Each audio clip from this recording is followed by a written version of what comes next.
answering your questions about retirement. It's Money Talk with Michael Eastham.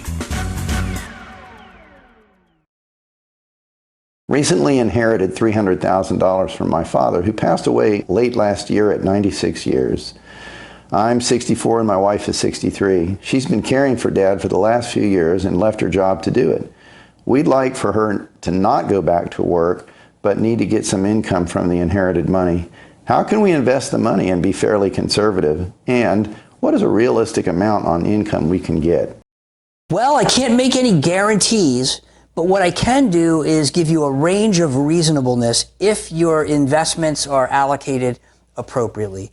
From a $300,000 lump sum inheritance, then many times what I find is that when you're invested for income, if it's done the right way, then you're actually reducing your risk relative to traditional common stocks and mutual funds that are designed more for long-term growth. And so in that situation, you might be able to get, say, 4%. So on $300,000, that's an extra $1,000 a month that you might be able to put in your pocket and spend. So if that's enough to help you to keep your wife from having to go back to work, well, that could be a great solution. There are some ways to get a little bit more income, but it certainly is going to depend upon your risk tolerance and your level of comfort with the universe of income generating investments.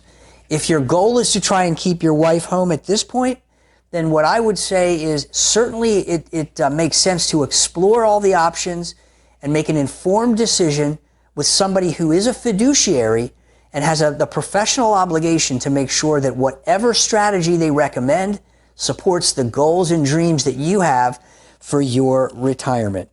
You've got the best opportunity to succeed in retirement when you work along those lines. I hope that helps, but make sure you reach out with more questions and we'll be glad to dig a little bit deeper. Thanks so much. If you've got a financial question you'd like to have answered, click on the link below to submit your question. You may hear your answer on an upcoming edition of Money Talk.